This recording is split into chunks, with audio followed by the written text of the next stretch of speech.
So today I'm going to be taking a look at some watch straps. I mean, as you can see, I am pretty into watch straps, and I found a new company that I'm really enjoying. It's a one-man operation that goes by King Leathercraft.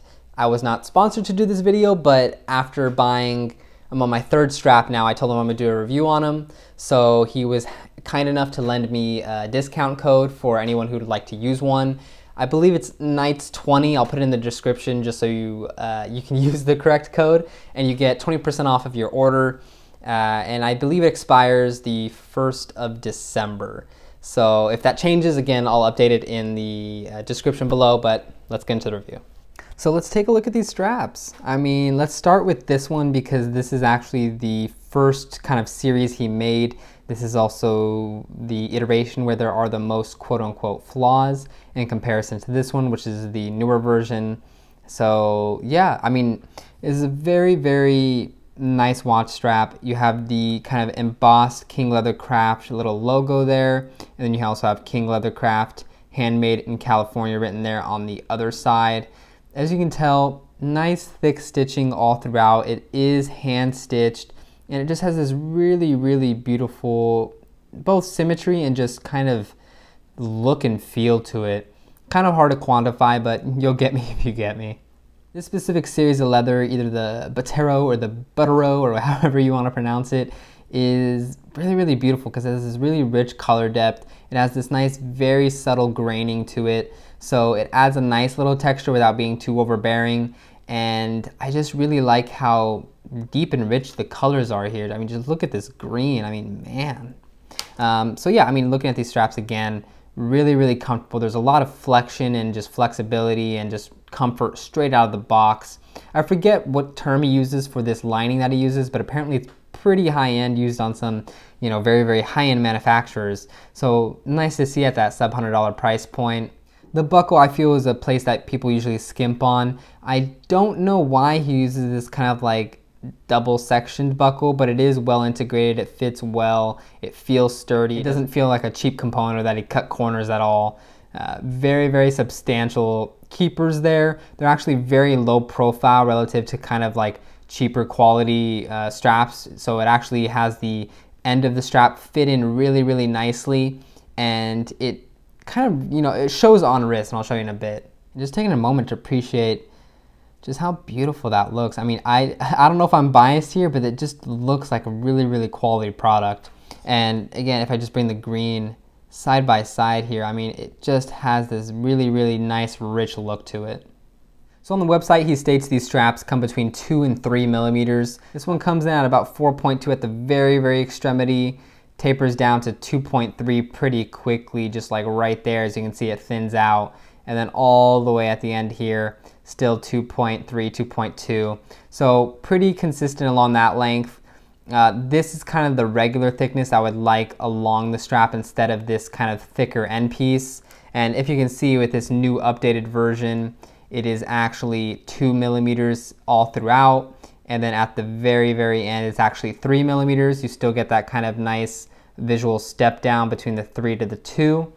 I think the most, I guess, comfortable strap thickness would be about 2.5 millimeters. 2 millimeters, which we have here, is a little bit dressy, a little bit thin, and very just delicate in a way. It doesn't look amazing on thicker watches, but it does look amazing on dressier styled watches. And it makes slightly dressy watches more dressy. So that's something to note. As you can see, if I compare this 2 millimeter strap to the 3 millimeter strap, or really even just 2.5, 2.2 along here, it is a pretty substantial difference in just the look, the feel on wrist. This one just gives a really chunkier, even more casual appearance on the wrist because of this thickness. So that is something I kind of liked about the strap. As you can see here, there is quite a lot of material between that end link and the end of the leather on there. So it is gonna rub against the strap a lot, and that's something I brought up to him. So in his next series of straps, he really cut down on that. Just for comparison, if I bring them both in, as you can see, a drastic cut down in how much leather is around that edge. So really nice to see someone taking criticism and actually putting it back into the work. Really nice to see. One thing I would like to note about kind of having a thicker leather, it's probably going to be a little bit more better in terms of longevity, just because I guess it's thicker, you know? And as you can see there, the strap that I kind of always wear the hole that I always wear the strap on, right here on both straps, you can see the divot, or, you know, kind of the wear on this strap is a lot more apparent. And that's just because when I'm done wearing them, I kind of put them on the pillow at the setting I always wear them. Probably not what I should do, but it is what I do. So as you can see, a lot less apparent on this one, a lot more apparent on this one. Putting these watches on some of these straps, basically this is my Visitor Linden. I think the nice black inky dial pretty much can go with any strap. One thing I will notice is that he does slightly underside the strap ends, and you will see some lug showage, or just lug spillage, or however you want to say that, coming out there. And that's just because he slightly undersides it, because if he doesn't, it kind of rubs against the wax or the sealant that he uses here, and he doesn't love the look of that. I mentioned it's kind of not that huge of a deal. I would rather have my spring bar not showing, and I think he's kind of deciding on which, you know, aesthetic he wants to go for right now. But just something you might want to know. And of course, you can always request for him to slightly upsize that lug width so you don't get any showage of the spring bar. But just taking a second to look really just how well this dark deep green, one, how just rich it is, and then two, how well it pairs with this watch. I think it does give it kind of almost regalness to the watch. It has a very deep, just almost royalness about the color. And I think, again, this is a fairly thin watch on a fairly thin strap, so it does make it a little bit of a dressier package. And then just showing the watch on the wrist here. Again, this watch is so thin. It's really not going to add any extra bulk to the watch at all. It is very, very comfortable. Again, these are pretty much supple right out of the packaging. So it's really, really nice to see them conform just so well, just match the watch, the aesthetic so well. And one thing I like to note is, again, that keeper tolerance is really, really nice. It is a thick keeper. It is pretty low profile. So it actually tucks the end of the strap really, really well. It doesn't flare out by any huge means. And that's something I really do like to see. Sometimes I really hate when you have a lot of excess strap and it just really, really pushes it out there. But this one, it keeps it nice and tidy. It keeps it nice and just close to the strap, so you don't get a lot of like bulkage of material at the end. I think it really is just a really, really nice look. That hand stitching, the just quality, you can really just tell from the leather. But again, I'm a little bit of a nerd for leather straps. Before I put this brown one onto the leather strap, I want to kind of show you what I was talking about with the lugs. So in order to actually put this on the watch, I have to kind of put it at that angle, push it in, and kind of attach it like that, because as I'm moving it, this is the maximum that I can do, or else it starts rubbing a lot against the case, and that will slightly damage the leather. I mean, it might actually kind of divot it a little bit, but it just depends. You can always buy curved spring bars, and he actually does offer curved spring bars in case you do want a thicker leather strap. So that's always nice.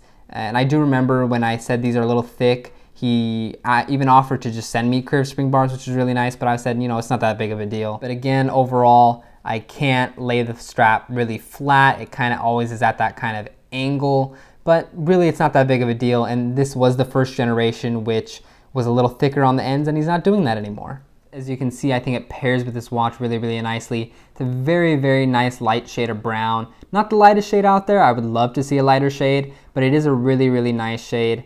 It has this nice kind of creamish stitching to it, while over here we have more of a pure white stitching. But overall, I think it just looks really, really nice on the watch. This is thicker, and I don't know if you notice it, but it is kind of giving a little bit more of a sporty feel on the watch to me. I'll try this one on the green strap so you can kind of just see what I'm talking about a little bit more. But even though this strap is a little bit thicker, it doesn't conform any worse. It does feel really nice on the wrist. It, again, is very, very supple and soft out of the box, and I just am really liking these straps. Then here we go with the Seiko on the green strap. I don't know if you can tell that this looks a little bit thinner, a little you know, slimmer of a profile, but I think there is a pretty apparent visual difference between it. Overall, I love both straps. It's pretty nice because you can kind of customize a lot of aspects of it. You can customize the color of the stitching, the color of the kind of wax on the end or paint on the end. the color of obviously the strap. Within reason, he doesn't have every color in the world, but it is a really, really nice process to go through. You can customize the length, the amount of holes, etc. So it really is a really cool product.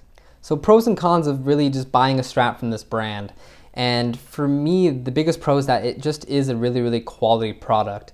The leather is beautifully made. You can tell there is like a vibrance, a richness, depth of color there that wouldn't come from cheaper leather. It is really, really supple. It conforms immediately onto the wrist. It has quick release spring bars. It is hand stitched. So it has all these elements that, you would expect for maybe even a higher price point than he's offering them at. And yeah, for that $100 price point, you're getting pretty good value. Moving on to my next pro, it's just basically that you're, again, getting a lot of good value here. If you're looking at something like a Hodinkee strap, which I have experienced, they usually range around $150, maybe $130. And for $100, you're getting what I would, argue, and most of the times there's either a better strap or a very, very similar equal quality. Of course, there isn't like the breadth of selection, but you can reach out to them, try to like find a leather or leatherish type material that will work for you. But it is really a good strap for the money. And that kind of brings me to my last point, and that's that you're supporting, an independent person. This is a one-guy operation that he just enjoys leather work. It's a passion he's putting, his time and effort into. He's obviously not making millions of bucks off it or anything.